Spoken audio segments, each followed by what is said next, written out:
दोस्तों, वर्ष 2023 मीन राशि के लिए बहुत ही महत्वपूर्ण गोचर लेकर आ रहा है, जिसमें सबसे पहले 17 जनवरी से शनि मकर राशि से कुंभ राशि में प्रवेश करेंगे, जो मीन राशि पर 7.5 की शुरुआत होगी। तत्पश्चात 21 अप्रैल 2023 से गुरु मीन राशि से मेष राशि में प्रवेश करेंगे एवं पूरे वर्ष मेष राशि में ही रहेंगे। उसके बाद 30 अक्टूबर से राहु पूरे 18 महीने के बाद मेष राशि से वक्री चलते हुए मीन राशि में प्रवेश करेंगे। तो यह गोचर आपके लिए कैसा रहेगा, आपको क्या सावधानियां रखनी है तथा क्या उपाय करने हैं, आइए समझते हैं।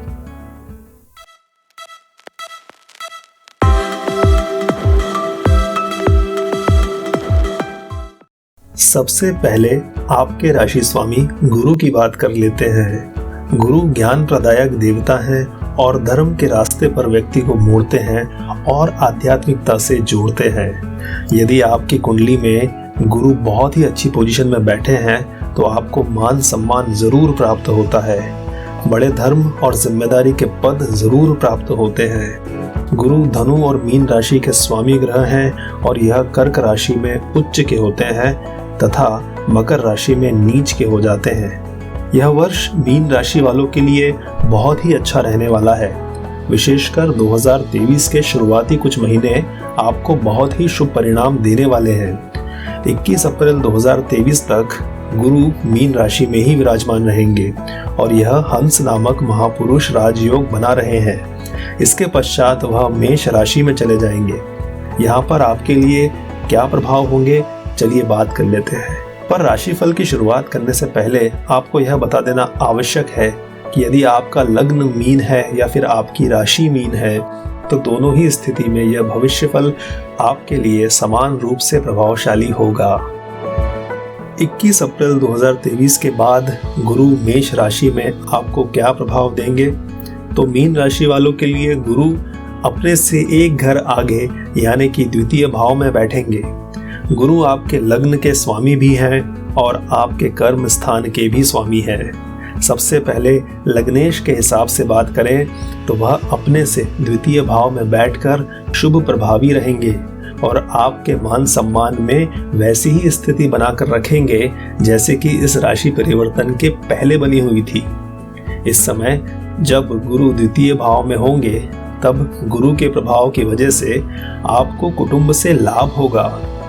आपकी वाणी भी आपका साथ देगी, आपके दादा पक्ष से भी आपके संबंध अच्छे होंगे। इस समय आपकी परिपक्वता यानी मैच्योरिटी के भी चर्चे जगह जगह होंगे। बहुत ही समझदारी से आप अपने कुटुंब, परिवार और प्रोफेशन को लेकर चलेंगे। इस समय आपके जीवन में आ रही बाधाएं अवश्य दूर होंगी। गुरु जो कि आपके कर्मेश भी हैं और अपने से पंचम स्थान में जाकर बैठेंगे और आपके कामकाज में भी लगातार वृद्धि करते रहेंगे। इस समय जो व्यक्ति मैनेजमेंट, शिक्षा के कार्य से जुड़े हुए हैं या किसी भी तरह के सलाहकार हैं, धर्म या ज्योतिष से जुड़े हुए हैं, तो आपके लिए भी यह वर्ष बहुत ही शुभ होने वाला है। इस समय आपके प्रमोशन के भी योग बनते हुए दिखाई दे रहे हैं और यदि आप विद्यार्थी हैं तो आपका शिक्षण और अधिक बेहतर होगा। यदि आप किसी परीक्षा में बैठ रहे हैं तो वहां पर आपके सफलता के योग दिखाई दे रहे हैं। अब गुरु की दृष्टि की बात कर लेते हैं। गुरु की दृष्टि बहुत शुभ फलदायी होती है।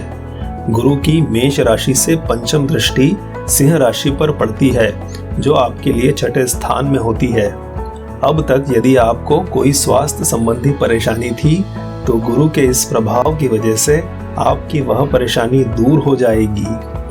शत्रु भी आपकी सफलता और प्रसिद्धि को देखकर पीछे हट जाएंगे और आपसे मतभेद समाप्त कर देंगे। नाना पक्ष या मामा पक्ष से आपको कुछ आर्थिक लाभ प्राप्त होता दिखाई दे रहा है। आर्थिक दृष्टि से भी यह समय उपयुक्त दिखाई दे रहा है।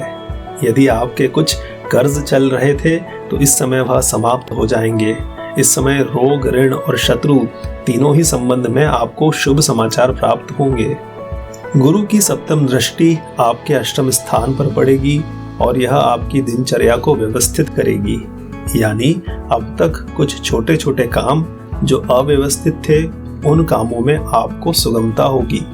इस समय अचानक धन लाभ के नए स्रोत भी खुलेंगे। कुछ जोखिम के कार्यों में भी निवेश आपको लाभ दिला सकता है। यात्राएं भी आपके लिए सुखद रहेंगी। धार्मिक कार्यों पर खर्च होगा, लेकिन यह खर्च आपको और अधिक ऊंचाइयों पर ले जाएगा। गुरु की नवम दृष्टि धनु राशि पर पड़ रही है, जो आपके 10वें स्थान में होती है। यह आपके काम में और अधिक उन्नति लेकर आ रही है। यदि आपका कोई प्रमोशन या इंक्रीमेंट रुका हुआ है या आपकी सीनियर से ज्यादा नहीं बन रही थी, तो इस वक्त यह सारी परेशानियां दूर होंगी। लोग आपकी सलाह भी मानेंगे। गुरु कुल मिलाकर मेष राशि में आपको कर्म क्षेत्र में लाभ ही दिलवाएंगे। अब बात कर लेते हैं 2023 के दूसरे सबसे बड़े राशि परिवर्तन पर, जो कि है शनि का राशि परिवर्तन। आप जानते ही होंगे कि शनि एक राशि में 2.5 वर्ष लगभग रहते हैं। 17 जनवरी 2023 में वह मकर राशि से निकलकर कुंभ राशि में जा रहे हैं। मीन राशि वालों के लिए अब तक लाभ भाव में विराजमान थे और अब वह आपके 12वें भाव में जा रहे हैं। यह गोचर आपको शुभ फल ही देगा। दिया हुआ कर्ज आपको वापस मिल जाएगा और आपके खर्चों में भी कमी आएगी। और यदि आप विदेश से संबंधित कार्य करते हैं तो भी आपको लाभ होगा। यदि आप विदेश में नौकरी तलाश कर रहे हैं तो इस साल आपके लिए अच्छे अवसर बनते हुए दिखाई दे रहे हैं। और यदि आप विदेश यात्रा के बारे में सोच रहे थे तो आपके लिए अच्छी खबर है। लेकिन जब शनि कुंभ राशि में आ जाएंगे तो वह मीन राशि वालों के लिए 7.5 का भी प्रारंभ होगा, यानी कि अगले 7.5 साल शनि की 7.5 आपको प्रभावित करती रहेगी। लेकिन क्योंकि शनि गुरु का सम्मान करते हैं और यदि आप गुरु प्रधान व्यक्ति हैं, सात्विक और धार्मिक कार्य करते हैं और किसी भी तरीके से जीव जंतु आदि को कष्ट नहीं देते हैं, सभी प्रकार के दान धर्म करते रहते हैं, तो फिक्र मत करिए, यह 7.5 आपको बुरे परिणाम नहीं देगी। जैसा कि आप जानते ही होंगे कि शनि दृष्टि हानि करते हैं और कुंभ राशि में बैठकर यह आपके द्वितीय भाव पर दृष्टि डाल रहे हैं। यहाँ यह ध्यान देना बहुत जरूरी है कि 21 अप्रैल के बाद गुरु मेष राशि में आ जाएंगे, जहां पहले से ही राहु मौजूद है और यहां गुरु और राहु का चांडाल योग भी बनेगा। ऐसे में शनि की दृष्टि भी जब इस भाव पर आएगी तो वह यहां से संबंधित कुछ परेशानियां निर्मित करेगी, किंतु यदि गुरु ज्यादा प्रभावशाली है तो वह शुभ परिणाम ही देंगे। लेकिन अगर शनि ज्यादा प्रभावशाली है तो वह कहीं न कहीं द्वितीय भाव से संबंधित बाधाएं भी निर्मित करेंगे। इसका अर्थ यह है कि गुरु के प्रभाव से आप जरूर कुटुंब, परिवार और वाणी से अच्छा करने का प्रयास कर रहे होंगे। आपकी मंशा भी बहुत अच्छी होगी, किंतु शनि की दृष्टि और वहां राहु के प्रभाव से आपको इन कार्यों में ज्यादा सफलता नहीं मिलेगी। यहाँ यह हो सकता है कि लोग आपको मिसअंडरस्टैंड करें और आपकी भावना उन तक सही प्रकार से ना पहुंचे। इसीलिए आपको इस बात का बहुत ध्यान देना होगा कि आप जो भी कार्य कर रहे हैं उसमें सभी को विश्वास में लेकर करें। शनि और राहु का प्रभाव भी आपकी वाणी को खराब कर सकता है। ऐसे में आपको कटु वचनों से बचना होगा। अब शनि की सप्तम दृष्टि की बात कर लेते हैं, जो आपके 6ठे भाव पर पड़ रही है और यह आपको हड्डियों से संबंधित या मांसपेशियों से संबंधित कुछ परेशानियां दे सकती है। 6ठे स्थान पर गुरु और शनि दोनों ही दृष्टि डाल रहे हैं, यानी दोहरा गोचर प्रभाव है। इसीलिए यह बहुत महत्वपूर्ण है कि गुरु और शनि में से ज्यादा प्रभावशाली कौन है, क्योंकि गुरु आपके लग्नेश हैं तो ज्यादा प्रभावशाली होंगे, लेकिन जब शनि षटबल में ज्यादा बली होंगे तो उनका प्रभाव भी आपको देखने को मिलेगा। यानी शनि के प्रभाव से आपके विरोधी भी बली हो सकते हैं। नाना नानी के स्वास्थ्य का विशेष रूप से ध्यान देना होगा। अब आते हैं शनि की दशम दृष्टि पर, जो आपके नवम स्थान पर पड़ रही है।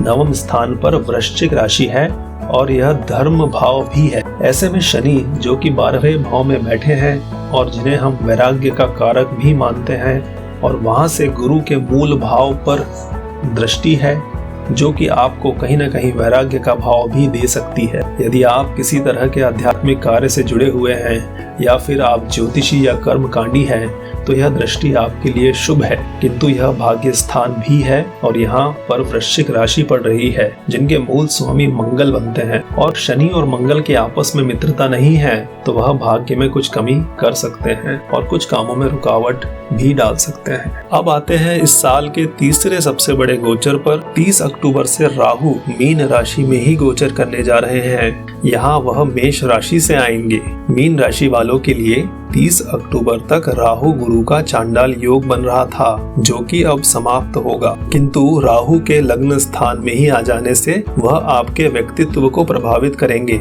यह आपको कुछ कंफ्यूजन की स्थिति में डाल सकते हैं। दिमाग में कुछ शंकाएं आ सकती हैं, जो आपको नकारात्मकता की तरफ ले जा सकती हैं। यदि गुरु ज्यादा प्रभावशाली हुए तो राहु का प्रभाव आपको ज्यादा नहीं मिलेगा। राहु आपको जल्दबाजी करने के लिए भी उकसा सकते हैं, इसीलिए किसी भी कार्य को करने से पहले आपको बहुत सोच समझकर ही कदम उठाना चाहिए। अब बात कर लेते हैं उपायों की।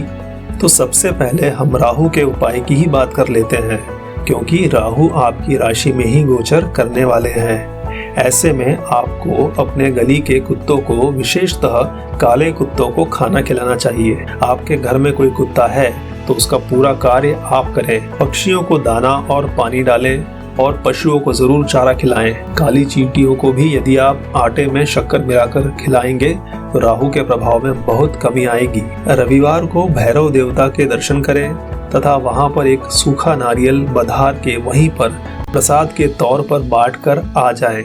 उसे घर ना लाएं। राहु के लिए काला नीला कपड़ा, कंबल, सरसों का दाना, राई, ऊनी कपड़ा, काले तिल व तेल का दान भी किया जा सकता है। गुरु के प्रभाव में और वृद्धि करने के लिए आपको भगवान विष्णु और महालक्ष्मी का पूजन करना चाहिए। विष्णु सहस्त्र नाम का पाठ करें, ब्राह्मणों को भोजन करवाएं। मीन राशि वालों के लिए शनि की 7.5 प्रारंभ हो रही है, इसीलिए उन्हें शनि से संबंधित दान भी करते रहना चाहिए। विशेषतः यदि आप शनिवार को तेल या लोहे की वस्तु या काले कपड़ों का दान करें या फिर सरसों के तेल में या तिल्ली के तेल में पकौड़े तलकर बांटें या अन्य तली हुई वस्तुओं का दान करें। सफाई कर्मचारी या मजदूर वर्ग को दान दें। घर में यदि बुजुर्ग हों तो उनकी सेवा करें या फिर वृद्धाश्रम जाकर बुजुर्गों को उपहार देकर आए। कोई गरीब कन्या यदि विवाह योग्य है तो उसके विवाह में अपनी क्षमता अनुसार जितना आप कर सकते हैं उतना जरूर करें। तो यह था मीन राशि वालों के लिए वर्ष 2023 का फलादेश। अगली बार मिलेंगे किसी और नए सब्जेक्ट पर, किसी और नई राशि पर। तब तक के लिए नमस्कार।